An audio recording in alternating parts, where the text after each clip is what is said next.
Ô Père, Père, me voici, encore une fois je te lis. Mon cœur méchant et tortueux par-dessus tout. Seigneur, ma prière est que tu façonnes mon cœur pour que je sois celui que tu veux, que je sois comme un enfant. Oh Jésus, ma prière est que tu façonnes mon cœur, que tu le gardes à toi, oh Seigneur. Car je vois ta parole infaillible s'accomplir sous mes yeux pour me dire que tu es à la porte, ô Père. Je te prie, garde-moi. Seigneur, que je ne me conforme pas à ce monde pour ne pas m'éloigner du but que tu es pour moi, Jésus. Que tu es pour moi, Jésus. Car ce monde veut me retenir pour que je ne vive pas la gloire à venir, qui sera manifeste dans peu de temps. Oh Jésus, ma prière est que tu façonnes mon cœur, que tu le gardes à toi, oh Seigneur. Car je vois ta parole infaillible s'accomplir sous mes yeux pour me dire que tu es à la porte, oh Père. Je te prie, garde-moi. Je te prie, garde-moi. Oh Jésus, ma prière est que tu façonnes mon cœur, que tu le gardes à toi, oh Seigneur. Car je vois ta parole infaillible s'accomplir sous mes yeux pour me dire que tu es à la porte. Oh, garde-moi. Oh Jésus, ma prière est que tu façonnes mon cœur, que tu le gardes à toi, oh Seigneur. Car je vois ta parole infaillible s'accomplir sur mes yeux pour me dire que tu es à la porte, oh Père. Je te prie, garde-moi. Oh, oh, oh, oh.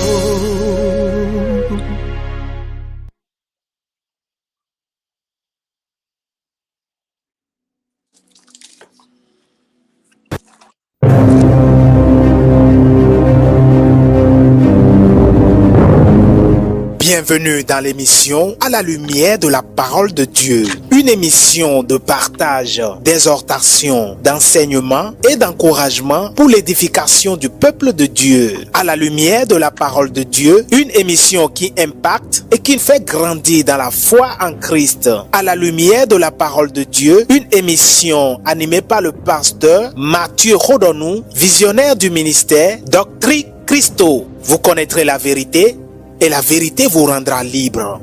Jean 8, verset 32.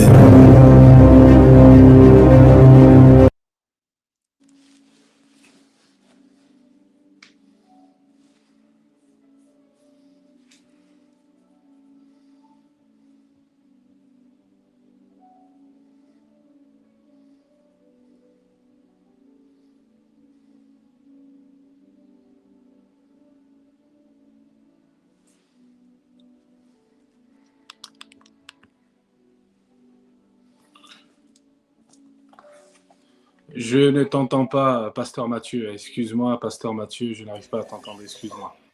Est-ce que Super. là, c'est bon? C'est très bien. Parfait. Bienvenue à vous, bien-aimés, dans votre émission À la lumière de la parole de Dieu. Nous sommes ravis de vous retrouver dans cette émission hebdomadaire, votre émission, une émission qui nous permet d'être fortifiés, d'être encouragés, d'être tout simplement éclairés par la grâce du Seigneur. Alors, je suis ravi de vous retrouver dans votre émission. Alors, ce soir, je ne serai pas seul. Je suis avec donc l'évangéliste Ami qui va animer cette émission, l'émission de ce lundi. Et avant donc, n'est-ce pas, de démarrer l'émission, nous allons remettre cet instant entre les mains de notre roi des rois. Alors, je vous invite à prier avec nous.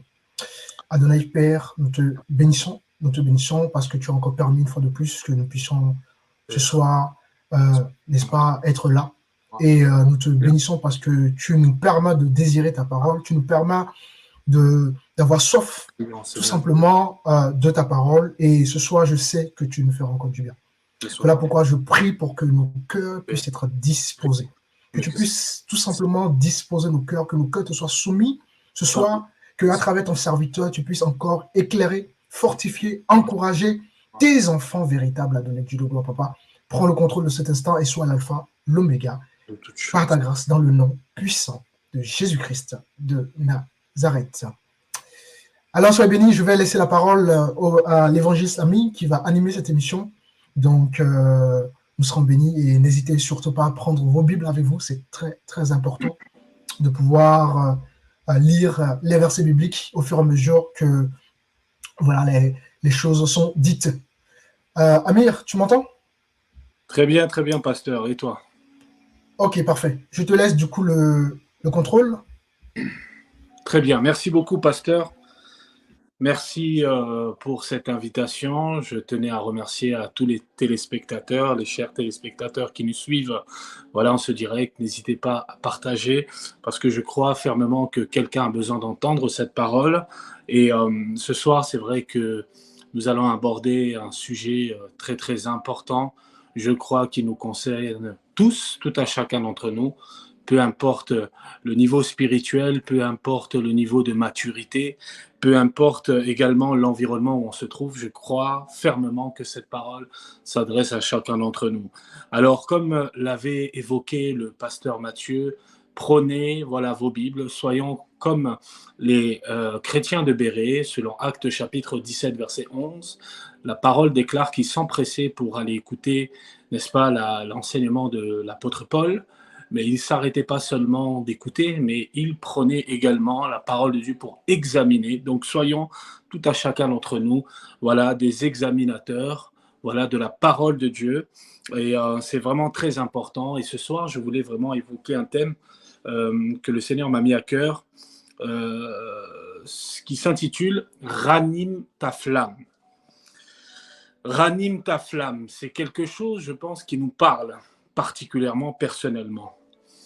Et c'est vrai que quand nous faisons justement, nous évoquons ce thème, cela nous parle également à titre personnel d'un bilan que nous dressons personnellement par rapport voilà, à notre avancement dans la foi, à notre avancement spirituellement parlant par rapport justement à notre cheminement avec Christ. Et je pense que le thème aussi évoque l'importance de pouvoir justement se remettre en question et d'analyser, je dirais, les choses peut-être qui nous manquent, parce que chacun d'entre nous, n'est-ce pas, dans la foi, nous avançons, n'est-ce pas, avec le Seigneur. Parfois, il est important aussi de pouvoir voilà, s'auto-examiner à la lumière de la parole pour savoir si, n'est-ce pas, nous sommes encore dans l'élan spirituel que le Seigneur attend de chacun d'entre nous. Est-ce que spirituellement, tout va bien, etc. Est-ce que, voilà, il n'y a pas peut-être un moment de relâchement, un moment, voilà, je dirais, de laisser aller, etc. Et je vais prendre un passage justement pour commencer, voilà, le thème. qui se trouve dans la première lettre de Timothée, chapitre 1, verset 6. C'est vrai qu'ici, pour vous expliquer un peu le contexte, l'apôtre Paul était en train d'adresser cette dernière lettre, n'est-ce pas, à Timothée. Et si vous analysez en fait la première épître et la deuxième épître, elle est différente parce que la deuxième épître sort du contexte conventionnel de l'habitude que Paul écrivait, n'est-ce pas, les lettres qu'il transmettait justement à ses enfants dans la foi. Et ici, Paul sentait la fin de sa vie arriver. Il donnait les dernières recommandations, les derniers encouragements à Timothée qui était confronté justement à des temps difficiles, à des épreuves, à des temps où il commençait à perdre confiance en lui-même. Et Paul va justement adresser ces dernières lettres fortes qui parlent personnellement justement à Timothée et en même temps à nous qui sommes confrontés justement à ces temps difficiles que nous traversons, des temps tumultueux, des temps où, n'est-ce pas, la confusion règne, etc. Il est important justement de pouvoir prendre conscience de l'état actuel où on se trouve, du temps, n'est-ce pas, auquel nous évoluons. Alléluia. Et vous savez, aujourd'hui, avec tout ce qui se passe voilà, dans les médias, les informations qui sont relatées ici et là, c'est vrai que quand vous regardez ne serait-ce que les informations au quotidien à la télévision, vous allez voir qu'il n'y a pas de bonnes nouvelles que justement les médias transmettent à la population. Et vous savez, mes frères et sœurs, même au-delà de ce tumulte, au-delà de ces temps difficiles, il y a encore une bonne nouvelle qui, n'est-ce pas, qui est encore présente et qui a été toujours présente pour justement la félicité, le bonheur de l'homme et l'épanouissement de l'homme. Et dans cette bonne nouvelle que je vous parle, que je vous évoque aujourd'hui, je parle bien sûr, bien évidemment, de l'évangile, qui signifie justement bonne nouvelle.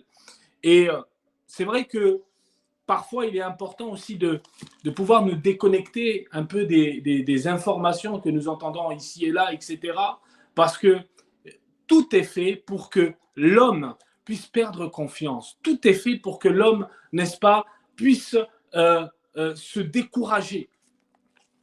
Et ici, Paul, justement, dans cette lettre, était en train d'adresser un message important.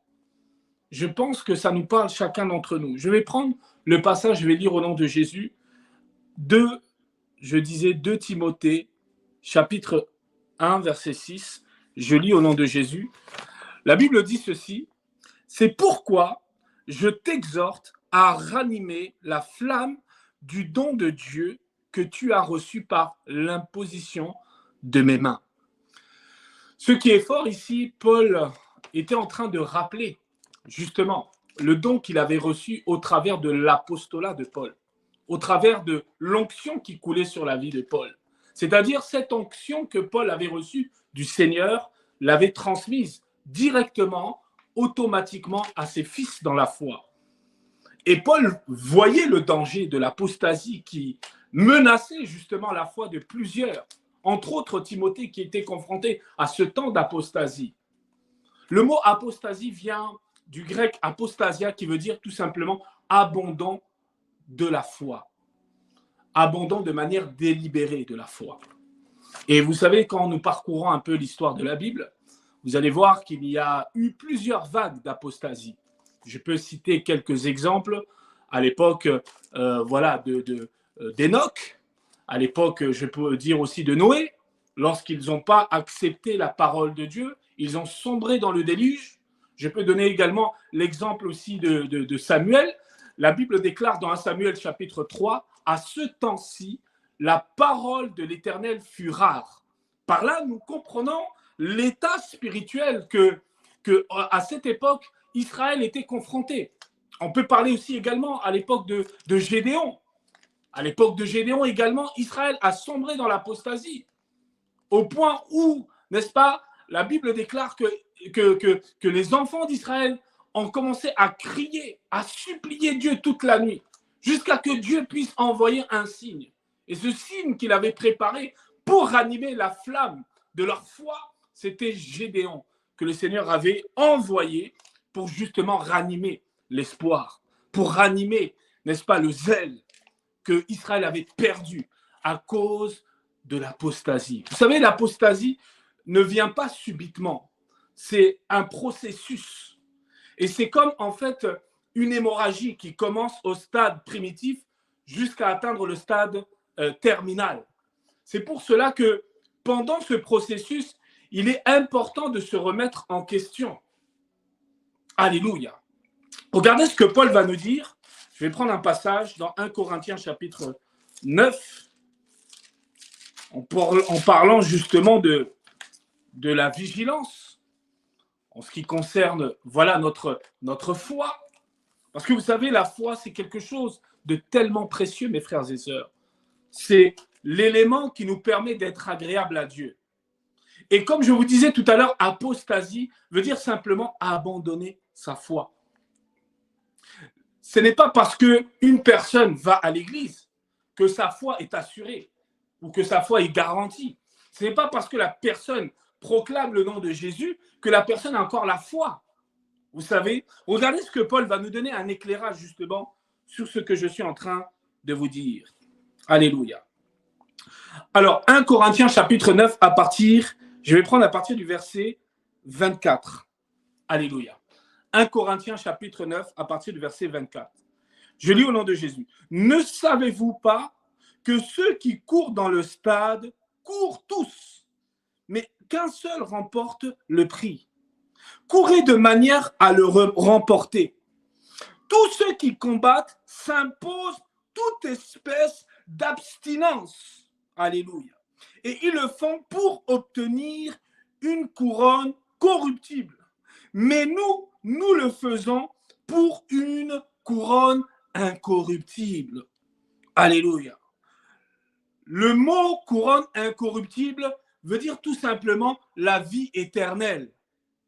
C'est pour cela que Paul va dire à Timothée dans sa lettre, il va dire « Combat le bon combat de la foi. Saisis la vie éternelle à laquelle tu as été appelé et par lequel tu as, n'est-ce pas, professé, que tu as donné une profession de foi devant un grand nombre de témoins. » Alléluia.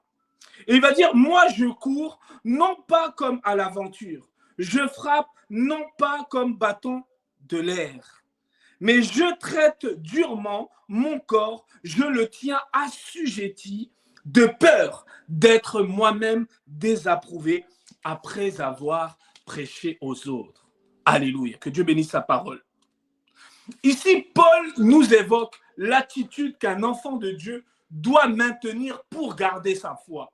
Surtout dans le temps d'apostasie auquel nous sommes confrontés. Je pense qu'aujourd'hui, tous les marqueurs démontrent que les temps sont de plus en plus difficiles. Les choses s'accélèrent, les choses s'accentuent. Et beaucoup, bien-aimés, dans nos assemblées, beaucoup, n'est-ce pas, ont relâché la foi. Beaucoup ont abandonné leur premier amour.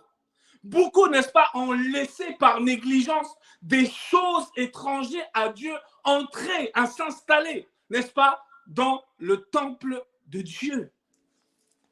Alléluia. Rappelez-vous les fils d'Aaron, Nabab et Abiou, dans Lévitique chapitre 9. Pourtant, ils étaient enrôlés dans ce rôle de prêtre, dans ce rôle de sacrificateur. Alléluia.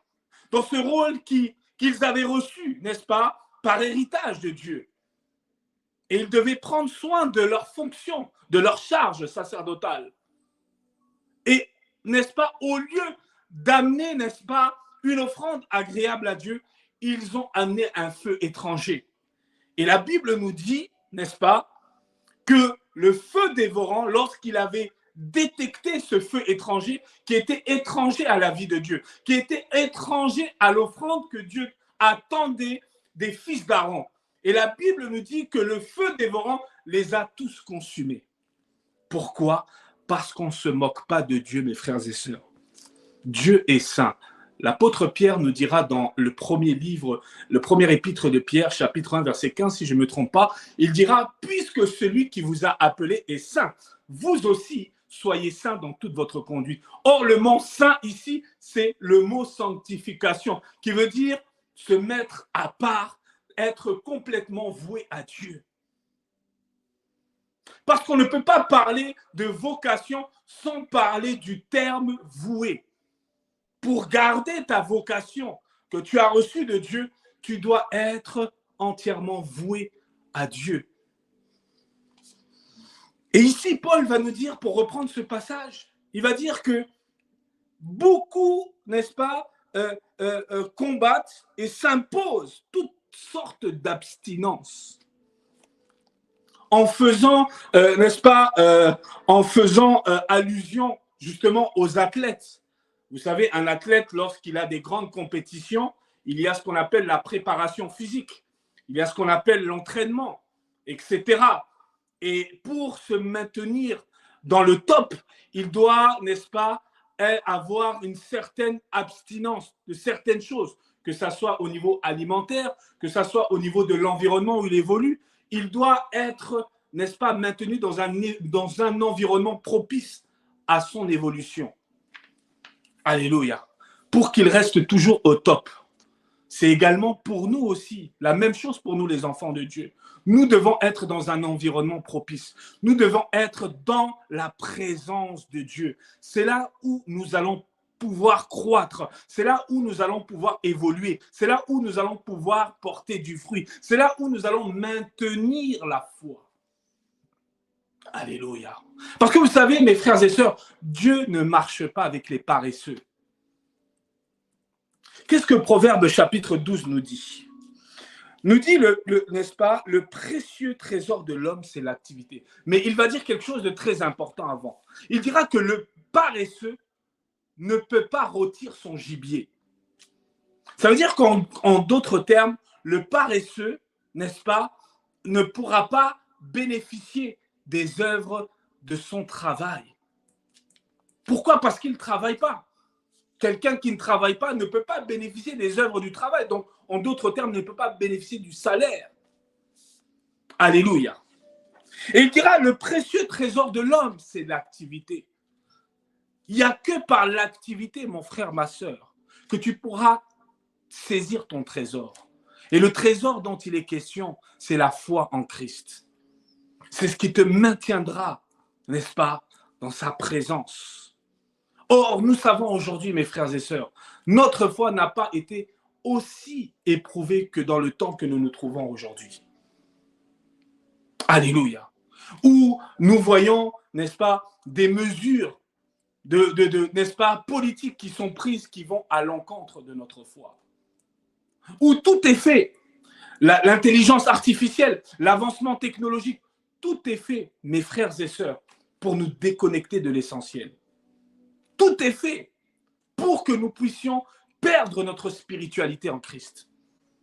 Tout est fait pour que nous tombons dans la distraction, dans les pièges de l'ennemi. Et ce que nous devons faire, mes frères et sœurs, c'est de s'imposer toutes sortes d'abstinences. Parce que, bien-aimé, tu ne peux pas marcher dans la sanctification si tu ne t'imposes pas une certaine abstinence au niveau de ta vie. Tu ne peux pas, n'est-ce pas, atteindre l'objectif si tu ne t'imposes pas une certaine abstinence. De même que l'athlète, s'il veut, n'est-ce pas, gagner, n'est-ce pas, la course, s'il veut gagner sa compétition, il doit combattre, n'est-ce pas, selon les règles. Il doit, n'est-ce pas, travailler selon les règles. Et ces règles commencent d'abord par une abstinence. Et aujourd'hui, beaucoup de chrétiens ont du mal à comprendre ces principes, ont du mal, n'est-ce pas, à assimiler dans leur vie chrétienne que si nous voulons aller plus loin avec le Seigneur, il faut comprendre que Dieu cherche ceux qui ont l'esprit brisé, c'est-à-dire ceux qui se sacrifient pour le Seigneur. Et l'esprit de sacrifice se fait de plus en plus rare. Parce qu'avec l'avancement technologique, on veut obtenir les choses rapidement. On ne veut plus payer le prix pour obtenir, n'est-ce pas, les choses incorruptibles que Dieu réserve à ses enfants. On aime la facilité. Et le problème, vous savez, mes frères et sœurs, la facilité amène la paresse. Et la paresse amène la mort spirituelle. Comprenons cela, c'est très important, mes frères et sœurs. Vous savez, la Bible nous dit, un peu de paresse, un peu de laisser aller, et la pauvreté te surprendra comme un voleur, nous dira le livre des Proverbes. Et aujourd'hui, nous voyons de plus en plus des chrétiens paresseux, dans toutes sortes, n'est-ce pas, d'activités qu'ils doivent rendre à Dieu. Je parle par exemple de la prière, de l'évangélisation, du témoignage que nous donnons autour de nous, que ce soit notre voisinage, que ce soit également dans l'environnement où nous évoluons au niveau de notre vie professionnelle, excusez-moi. C'est comme si nous avons honte de témoigner Christ. C'est comme si nous sommes plus focalisés sur ce que les gens pensent sur nous au lieu de pouvoir penser à ce que Dieu pense de nous. Jésus dira, si vous avez honte de moi devant les hommes, j'aurai honte devant vous, devant le Père. Comment peux-tu ranimer ta flamme, mon frère, ma sœur, si tu restes dans la négligence? Parce que la paresse amène la négligence. Beaucoup sont négligents en ce qui concerne les choses de l'esprit. Parce que la légèreté s'est installée dans beaucoup de vies de beaucoup de chrétiens. Ils ne veulent pas s'imposer toutes sortes d'abstinences pour, n'est-ce pas, viser le but. Comprenons une chose, la parole nous dit, n'est-ce pas, que comment dirais-je, nous sommes dans le monde, mais nous ne sommes pas de ce monde. En d'autres termes, tu ne dois pas appartenir à ce monde. Et c'est pour cela que les œuvres, n'est-ce pas, que chacun de nous manifestons est le reflet de ce que nous avons intérieurement. Et parfois, les épreuves viennent pour éprouver ce que nous avons à l'intérieur de nous-mêmes, pour que nous puissions comprendre quel est notre état. Beaucoup de chrétiens ne comprennent pas, ne réalisent pas, ne prennent pas conscience de leur état. Ne cherchent pas à détecter les anomalies. Ne cherchent pas à entrer en eux-mêmes. Comme l'enfant prodigue dans Luc chapitre 15. La Bible déclare lorsqu'il a commencé à prendre conscience, lorsque l'épreuve avait frappé à sa porte, la parole nous présente que la famine avait ravagé le pays là où il était. Et c'était à ce moment précis que l'enfant prodigue était entré en lui-même. Et lorsqu'il était entré en lui-même, c'est là où il a pris conscience de son état, qu'il était complètement déconnecté des choses de Dieu, qu'il était complètement, n'est-ce pas, à l'opposé de la volonté de Dieu. Parce que la volonté de Dieu, c'est que l'enfant prodigue puisse évoluer dans l'endroit où Dieu avait préparé sa place, c'est-à-dire dans la maison de son Père. Être dans la maison de son Père, ce n'est pas aller tous les dimanches à l'église, mes frères et sœurs. C'est de communier quotidiennement, constamment avec Christ. Comme nous le dira la parole dans 1 Thessaloniciens chapitre 5. Il nous dira, priez sans cesse, c'est-à-dire garde sans cesse cette connexion avec Jésus. Ce n'est pas une question de prier 24 heures sur 24, 7 jours sur 7, mais c'est d'être toujours connecté à la pensée de Christ, d'être toujours connecté à la volonté de Dieu, d'entrer en toi-même, de dresser un bilan. Vous voyez les années en train n'est-ce pas, de s'enchaîner. La vie est en train de courir. Sachez une chose, nous n'allons pas vers le rajeunissement. Je parle dans l'état physique par rapport au temps, c'est-à-dire le temps chronos, le temps des hommes. Nous n'allons pas vers le rajeunissement, mais nous allons affronter, n'est-ce pas, la mort. Et après la mort, nous savons que nous qui sommes en Christ, ce n'est pas la finalité, mais c'est le commencement de la gloire éternelle qui est réservée à tout enfant de Dieu. La mort n'est pas la finalité, mais la mort, c'est d'entrer au jugement, au tribunal de Christ, réservé uniquement aux enfants de Dieu, pour rendre compte de nos œuvres. Alléluia. C'est pour cela, comprenons mes frères et sœurs, ne menons pas une vie chrétienne dans la négligence. Ne menons pas une vie chrétienne dans la nonchalance. Mais Dieu est exigeant envers chacun d'entre nous. Parce que ce qu'il attend de chacun d'entre nous, c'est que nous puissions porter du fruit. C'est pour cela que Jésus dira dans Jean chapitre 15, là-bas, il dira, ce n'est pas vous qui m'avez choisi, mais c'est moi qui vous ai choisi, afin que vous alliez et que vous portiez du fruit, et afin que votre fruit demeure. Voilà la volonté que Dieu attend de chacun d'entre nous. Que nous allions. Le mot aller ici, c'est d'être actif, d'être en activité pour le royaume. Parce que tu ne peux pas ranimer ta flamme si au préalable, tu n'as pas pris conscience de ton état. Si tu n'es pas entré en toi-même. Paul l'avait compris à cette époque, qu'il devait s'imposer toutes sortes d'abstinences pour se maintenir dans la foi. C'est pour cela, mes frères et sœurs, tout à l'heure je vous disais, la foi c'est le don le plus précieux que nous avons reçu du Seigneur pour que nous puissions bénéficier de la grâce de Dieu. Et la grâce de Dieu la plus importante, mes frères et sœurs, c'est d'être en Christ, demeurer en Christ pour saisir la vie éternelle. Alléluia. Ranime ta flamme, mon frère, ma sœur. Ranimons notre flamme. Parce que tous les marqueurs nous montrent que nous sommes dans des temps relativement difficiles. Et les temps vont encore plus s'aggraver. C'est la recrudescence des mœurs. C'est la banalisation du péché. Et nous le voyons aujourd'hui dans nos assemblées. Beaucoup de ceux qui vous prêchent banalisent l'impact que le péché peut produire dans votre vie.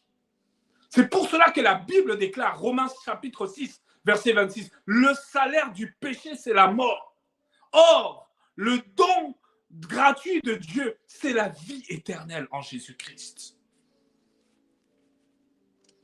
Nous assistons à la banalisation du péché, à la négligence du péché, en se disant, oui, Dieu comprend.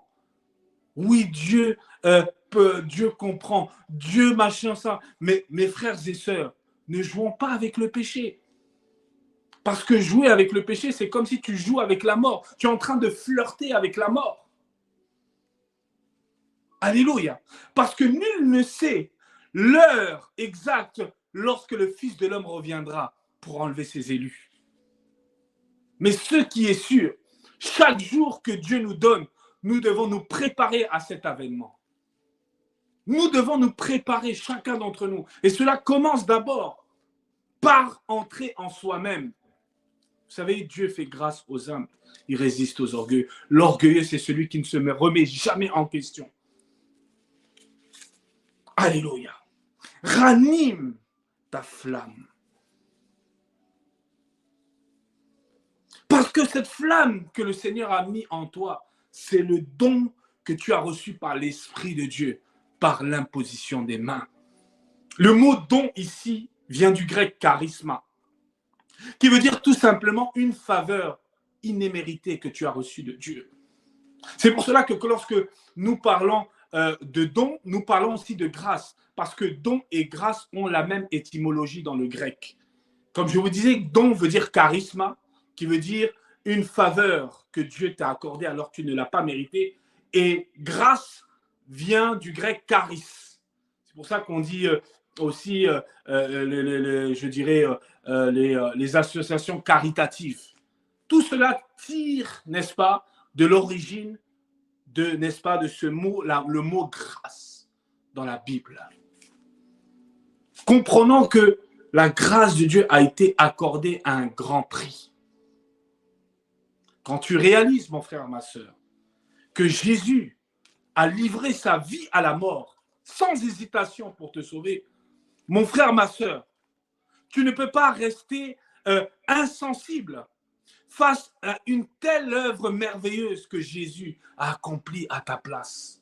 Parce que cette place était destinée à chacun d'entre nous. Aucun homme, même l'homme le plus correct sur terre, n'a mérité cette grâce qui nous a été accordée. Et le problème, nous négligeons. Plus les années passent, plus la vie chrétienne, n'est-ce pas, prend de l'âge, plus nous négligeons. C'est pour cela que Paul va dire à Timothée, dans 1 Timothée chapitre 4, verset 14, « Ne néglige pas le don que tu as en toi. » Ne néglige pas, mon frère, ma soeur, le don que tu as en toi. Le don dont il est question, mon frère, ma soeur, c'est la grâce de Dieu qui t'a été accordée. Et ce don, c'est le Saint-Esprit. Ne néglige pas ta communion avec le Saint-Esprit. N'éteins pas le Saint-Esprit, dira l'apôtre Paul dans 1 Thessaloniciens chapitre 5. N'attriste point le Saint-Esprit. Ne néglige pas le don que tu as reçu en toi.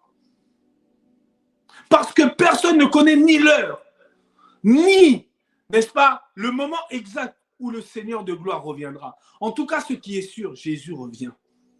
Et à force, avec les années, à force d'entendre « oui, Jésus revient », on a l'impression que c'est une utopie. Ça veut dire quelque chose qui ne va pas se réaliser.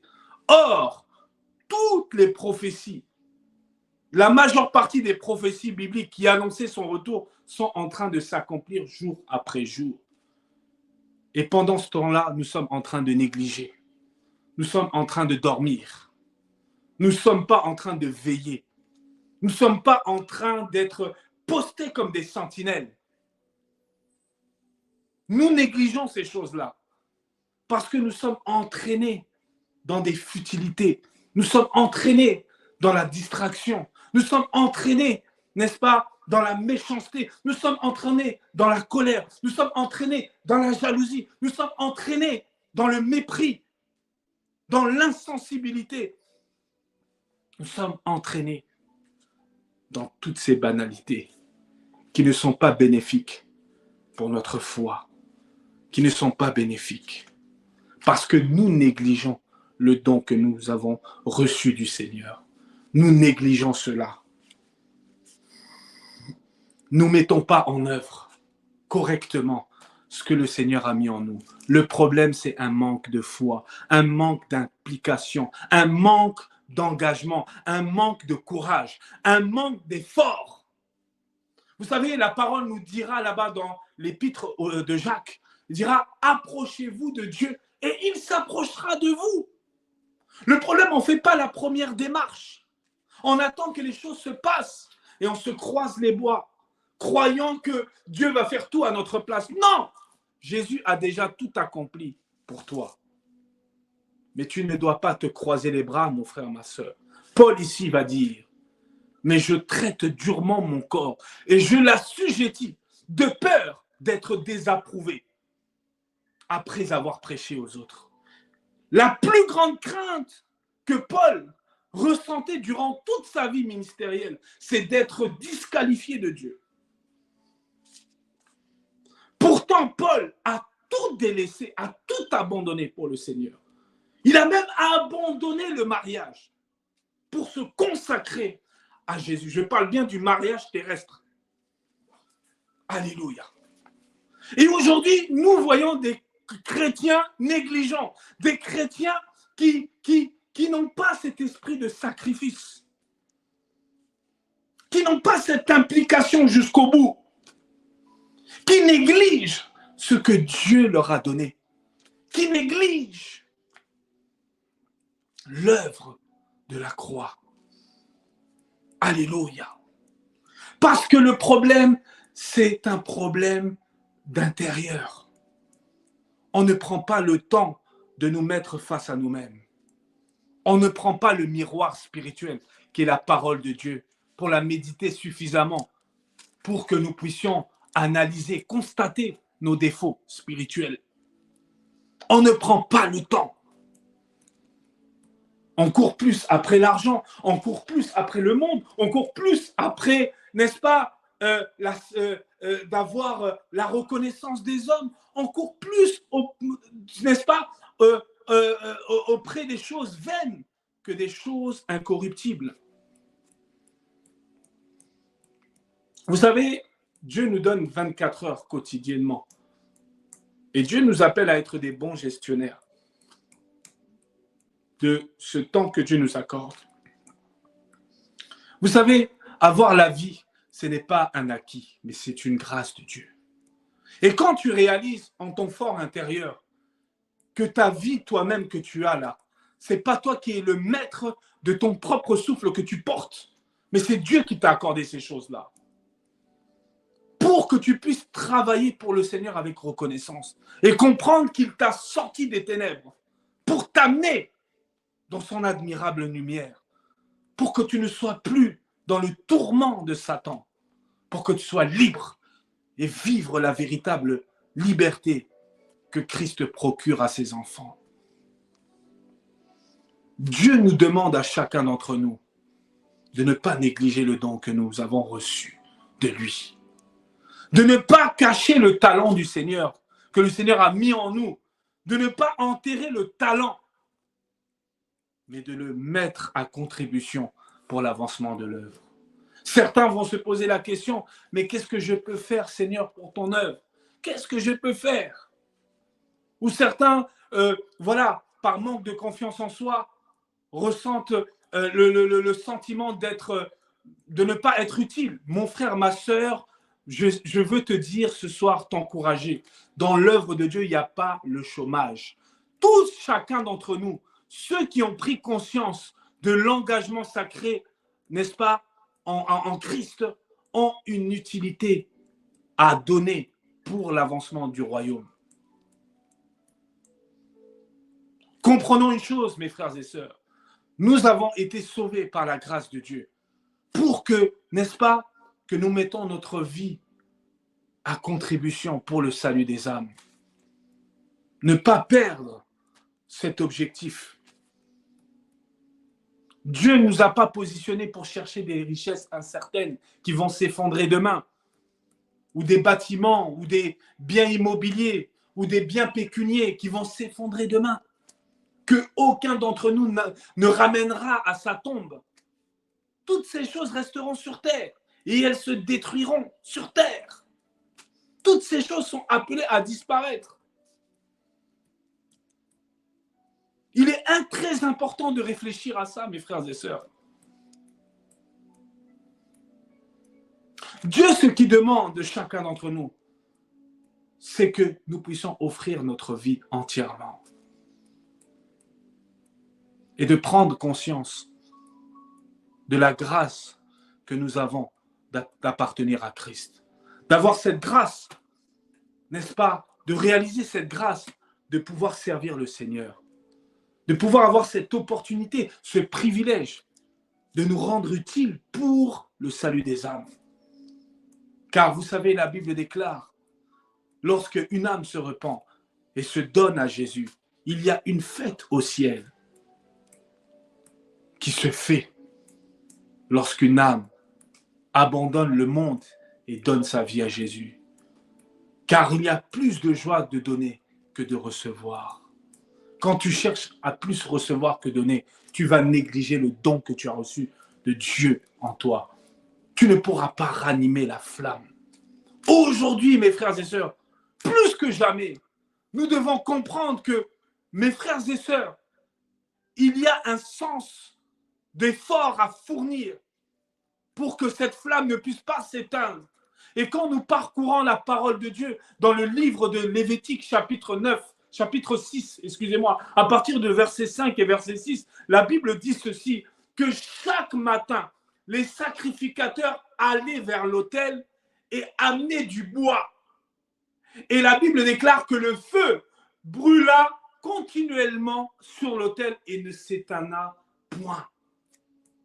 Ne s'est pas éteint. Pourquoi? Parce que chaque matin, les sacrificateurs remplissaient leur rôle, remplissaient leur charge, remplissaient, n'est-ce pas, leur responsabilité. Ils prenaient les choses de Dieu avec sérieux, avec rigueur. C'est pour cela que la flamme continuait à, n'est-ce pas, à brûler. C'est pour cela que cette flamme ne s'est pas éteinte, parce qu'ils fournissaient leurs efforts. Bien-aimé, tu ne peux pas ranimer ce don que tu as reçu de l'Esprit de Dieu si tu ne fournis pas tes efforts. si tu ne t'imposes pas toutes sortes d'abstinences qui t'éloignent de Dieu. Si tu demeures dans cette négligence, la Bible déclare, tout arbre qui ne portera pas du fruit sera coupé et jeté au feu. Comprenons, mes frères et sœurs, Dieu nous demandera des comptes à chacun d'entre nous, moi le premier, pour savoir les fruits que nous avons à lui présenter, le fruit digne de la repentance que le Seigneur attend de chacun d'entre nous. Ce fruit ne pourra pas arriver si nous demeurons dans la vanité, dans la négligence, dans toutes ces choses que Dieu, n'est-ce pas, désapprouve. Et le problème, nous avons perdu la notion du sacrifice. Nous avons perdu la notion du don de soi. Nous avons perdu la notion de la sensibilité envers les gens qui sont dans le besoin. Les gens, n'est-ce pas, qui sont au bord du rouleau. Les gens qui sont, n'est-ce pas, qui sont découragés par la vie.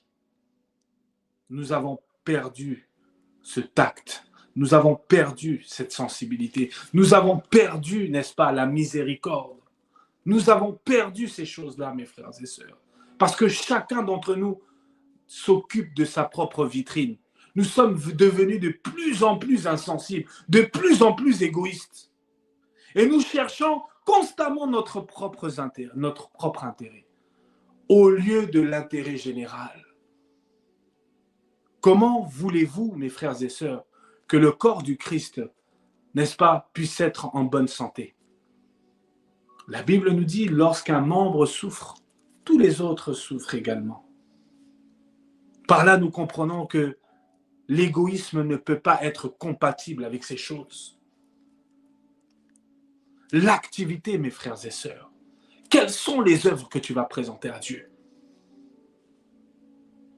Nous sommes dans un temps d'apostasie, mes frères et sœurs. Redoublons de vigilance. Soyons à notre poste. Prenons les choses de Dieu sérieusement. Comprenons qu'il y a un effort personnel que nous devons manifester. Alléluia. Timothée a été confronté à des railleries. Timothée a été confronté à du mépris que les aînés dans la foi n'est-ce pas, éprouvé envers lui. Et Paul avait vu cela. Il lui a dit, je t'exhorte de ranimer la flamme du don de l'esprit que tu as reçu par imposition de mes mains. Il va parler au pronom personnel sujet que tu as reçu de mes mains. C'est pour le rappeler, se souvenir de ce qu'il avait reçu de Dieu au travers de l'apôtre Paul. Et l'apôtre Paul avait détecté cette sincérité dans la foi que Timothée avait manifestée envers le Seigneur. Il était un homme totalement consacré au Seigneur, mais il traversait une épreuve difficile, des péripéties qui semblaient dures.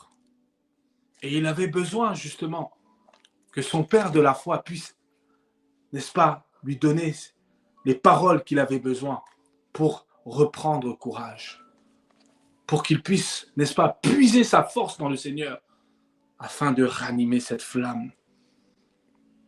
Alléluia. Et pour terminer, la Bible nous dit ceci, je vais prendre un dernier passage dans Apocalypse chapitre 2.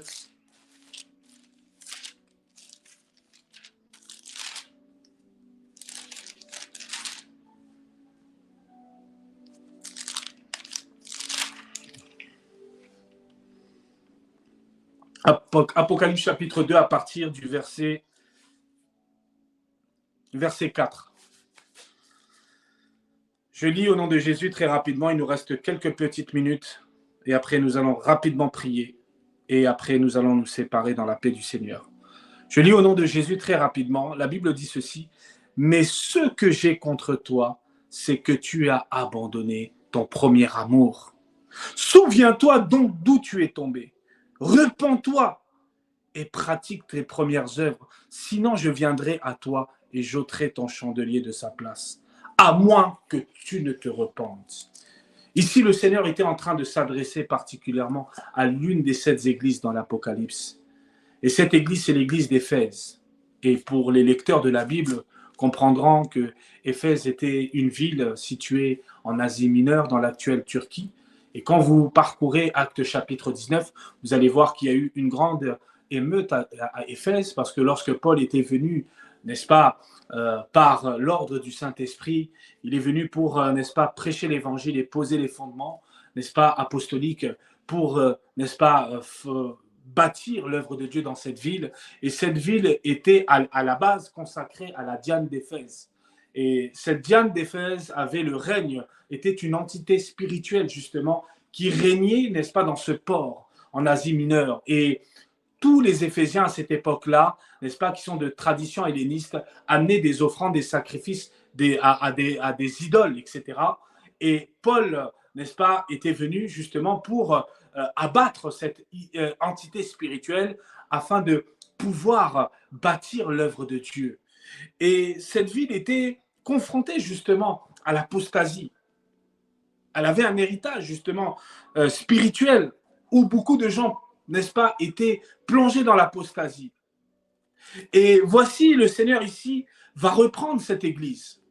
Pourtant, quand vous lisez les vertus que Jésus était en train d'évoquer comme point positif de cette église, vous allez voir que si nous lisons, vous allez comprendre que cette église n'avait rien n'est-ce pas, on n'avait rien à reprocher à cette église.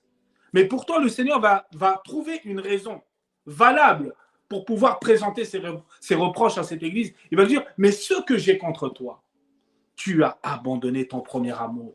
Ça veut dire, tu as négligé le don que tu as reçu de moi. Tu es tombé, n'est-ce pas, dans la paresse. Tu es tombé dans la négligence. Et le premier amour, on peut le perdre, mes frères et sœurs, très rapidement si nous ne veillons pas.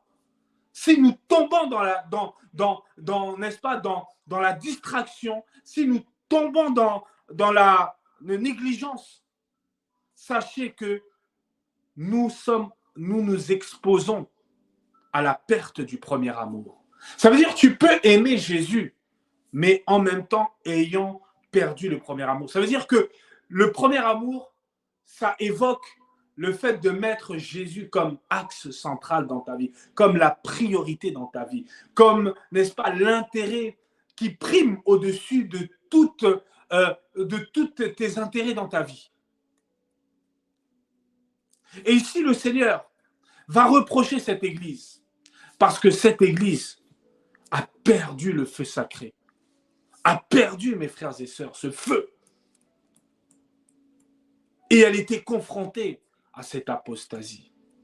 Et c'est pour cela que le Seigneur va dire, souviens-toi donc d'où tu es tombé. C'est-à-dire que si le Seigneur avait trouvé une reproche à cette église, c'est parce que cette église avait commis une erreur. Et Jésus voulait interpeller cette église de se rappeler quel acte qu'elle avait posé qui l'a éloignée de l'amour qu'elle avait auparavant pour le Seigneur. Pourquoi? Parce que cette église avait négligé le don de Dieu. Et quand tu négliges, mes frères et sœurs, tu tombes dans la tiédeur. Ça veut dire un pied à l'église et un pied dans le monde. Qu'est-ce que Jésus va dire concernant l'église de Laodicée quand vous lisez dans Apocalypse chapitre 3? Puisque tu n'es ni chaud, ni froid, puisque tu es tiède, je te vomirai de ma propre bouche.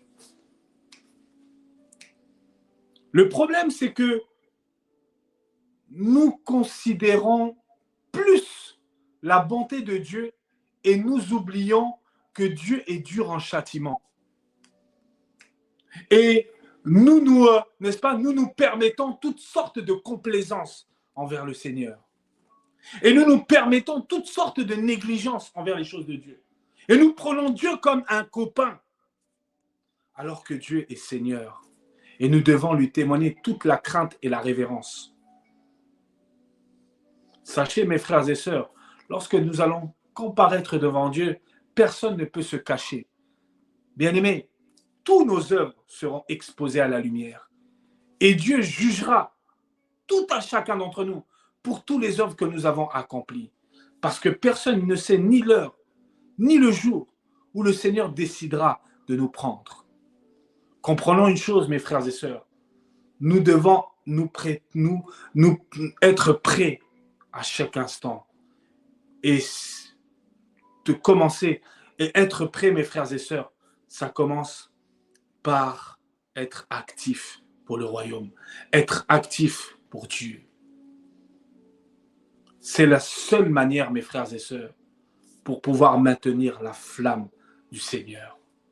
Je t'exhorte de ranimer la flamme du don de l'Esprit que tu as reçu par imposition de mes mains. Que Dieu vous bénisse, que Dieu vous bénisse. Nous allons prier rapidement. Mes frères et sœurs, si cette parole t'a touché, tu vas prier, mes frères et sœurs. Vous savez, devant le Seigneur, il faut être sincère. Ça ne sert à rien de se cacher parce que, vous savez, devant Dieu, on ne peut pas tromper Dieu, on ne peut pas mentir devant Dieu. Dieu connaît la lecture de notre cœur. Dieu connaît l'état de notre âme. Dieu connaît toutes les pensées, même les pensées peut-être que nous ignorons à cet instant. Dieu le connaît déjà par avance. C'est pour cela, mes frères et sœurs, nous allons prier ce soir, très rapidement avant de nous séparer. Nous allons prier pour que cette parole puisse pénétrer notre cœur, que cette parole puisse nous aider à prendre conscience de notre état, pour que cela puisse produire du fruit digne de la repentance que le Seigneur a besoin de chacun d'entre nous, que le Seigneur recherche de chacun d'entre nous. Parce que je vous dis la vérité, mes frères et sœurs, nous avons besoin de nous repentir ce soir. Parce qu'aucune personne d'entre nous ne peut se dire qu'il est parfait. Nous avons besoin, mes frères et sœurs, de nous repentir chacun d'entre nous. Parce que nous avons failli sur beaucoup de choses. Nous avons été négligents sur beaucoup de choses. Nous n'avons pas été suffisamment compatissants à la douleur de l'autre, mes frères et sœurs. Tout cela à cause de l'égoïsme et de cette société de consommation qui nous rend, n'est-ce pas, insensibles aux autres, mes frères et sœurs. C'est pour cela que nous allons prier. Prions là où tu es. Prie le Seigneur. Prie le Seigneur. Que le Seigneur vraiment puisse transformer ton cœur. Que le Seigneur puisse vraiment changer ton cœur. Que le Seigneur puisse te donner la clairvoyance pour que tu puisses comprendre les choses de Dieu. Que le Seigneur éclaire nos cœurs ce soir. Nous avons besoin, Seigneur, mon Dieu, mon roi, Père, qu'au travers de cette parole, de cette pensée que tu nous as transmise, Seigneur, aide-nous, Seigneur, Père, à pouvoir prendre les choses au sérieux, Seigneur. Aide-nous, Seigneur, mon Dieu, mon roi, à fournir l'effort. Aide-nous, Seigneur, mon Dieu, mon roi, parce qu'il n'y a que toi qui peux nous transmettre cette force dont nous avons besoin par ta grâce.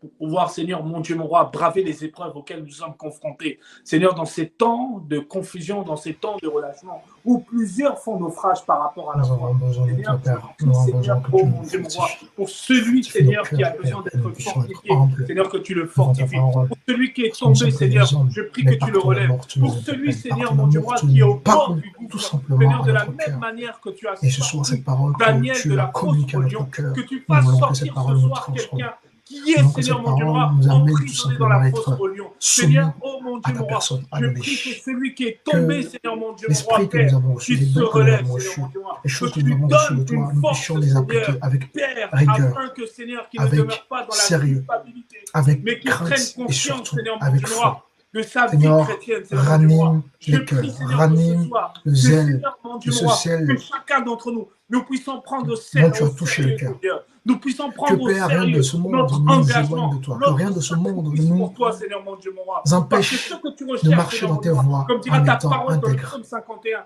Seigneur, ce que tu recherches, c'est un esprit brisé. C'est un homme, une femme qui a le cœur humble, qui a le cœur voué à toi, Seigneur, mon Dieu, mon roi. Qui a un cœur qui est complètement dévoué à l'évangile. Seigneur, parce que nous avons besoin simplement d'être sur la voie que tu as tracée pour nos vies, que nous soyons réveillés, que l'Église soit réveillée, que nos cœurs soient réveillés dans ces temps extrêmement difficiles, afin que, Père, nous puissions tout simplement, oh Père, par ta grâce, nous soumettre à toi et marcher correctement comme cela se doit. Seigneur, mon Dieu, je bénis ton nom, Papa, pour ces paroles que tu as communiquées à ton peuple. Je bénis ton nom, Papa, pour ces paroles fortifiantes.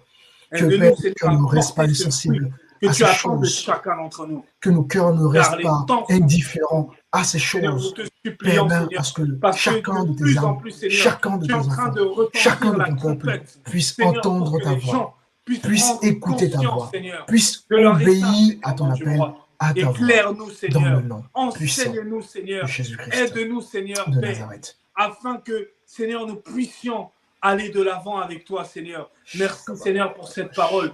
Merci pour ces instants. Merci, Seigneur, de ce que tu as visité ton peuple ce soir, au travers de ta pensée que tu as transmise. Seigneur, aide-nous, Seigneur, à garder cette parole, à ne pas être comme des auditeurs oubliés, qui entendent d'une oreille et qui oublient de l'autre. Seigneur, mais aide-nous à nous attacher à ta parole. Comme Seigneur David dira dans ta parole, c'est dans le psaume 119. Éternel, je serre ta parole dans mon cœur afin de ne pas pécher contre toi. Seigneur, nous serrons cette parole que tu nous as transmise ce soir parce que nous avons la conviction que tu as parlé à nos cœurs, que tu as parlé à notre entendement ce soir. Seigneur, comme dira ta parole, si quelqu'un a entendu ma voix ce soir, qu'il n'endurcit pas son cœur. Seigneur, je prie que tes enfants, ceux qui t'appartiennent réellement, qu'ils n'endurcissent pas leur cœur, mais qu'ils prennent cette parole avec considération, qu'ils prennent cette parole au fond de leur âme, Père, afin qu'ils puissent produire davantage de fruits que tu attends de chacun d'entre nous, Seigneur. Merci, Seigneur, pour ton serviteur, Seigneur, qui a mis toutes ces choses à disposition pour la promotion de l'évangile. Bénis-le, Seigneur, mon Dieu, mon roi. Merci, Seigneur, mon Dieu, mon roi, pour le travail merveilleux que tu fais au travers de son ministère. Merci, Seigneur, encore d'étendre davantage et davantage, Seigneur, mon Dieu, mon roi, d'ouvrir d'autres opportunités, d'ouvrir d'autres horizons, d'ouvrir, Seigneur, parce que tu es celui qui dira à l'église de Philadelphie, je suis celui qui t'a donné la clé de David, celui qui est la porte, celui qui ouvre que personne ne peut fermer et celui qui ferme que personne ne peut ouvrir. Alléluia. Je déclare ainsi, Seigneur, cette clé de David, Seigneur, mon Dieu, mon roi, que tu nous as donné, Seigneur, par la révélation de Pierre, Seigneur, afin que la porte de la mort et du séjour de mort, qu'elle ne puisse pas prévendre contre ton Église. Alléluia. Au nom puissant de Jésus de Nazareth. Merci, Père. Te bénissons au nom de Jésus-Christ de Nazareth. Alléluia. Amen. Alléluia. Merci, merci, pasteur Mathieu. Merci, je te redonne la parole. Merci en tout cas. Que le Seigneur soit béni. Merci beaucoup, homme de Dieu. La parole. Merci au Seigneur pour vraiment ces paroles qui nous fortifient, qui nous encouragent. Il n'y a que les sourds qui ne peuvent pas entendre ces paroles. Je pense que nous sommes dans un temps où il faut des hommes humbles, tout simplement, des femmes humbles. C'est l'humilité tout simplement qui nous permet d'évoluer avec le Seigneur. Alors, Dieu soit béni pour ces paroles, Dieu soit béni, vraiment, moi je suis encouragé et je pense aussi que vous, n'est-ce pas, à votre côté, à votre niveau, vous êtes aussi encouragés. Merci serviteur pour ces paroles d'encouragement. Amen. Et voilà, nous sommes arrivés à la fin de notre émission, donc notre prochain rendez-vous, vendredi prochain, et sûrement nous aurons un ministre du Seigneur, dans la vérité surtout parce que voilà, nous ne collaborons pas avec n'importe qui, nous collaborons tout simplement avec des ministères sérieux. Nous avons besoin du sérieux dans ces temps extrêmement difficiles. Alors, je pense que Dieu ne peut que nous faire du bien à travers ces émissions. Donc, connectez-vous. N'hésitez pas à inviter vos frères, vos soeurs à partager nos émissions, à parler de nous. Nous avons besoin de vous, en fait, pour que le message soit massivement diffusé. Soyez bénis et que le Seigneur vous garde. Et bonne semaine à tous et à toutes. Shalom, mes serviteurs. On se dit à très bientôt. Merci à toi. Merci. À bientôt. Shalom. À bientôt.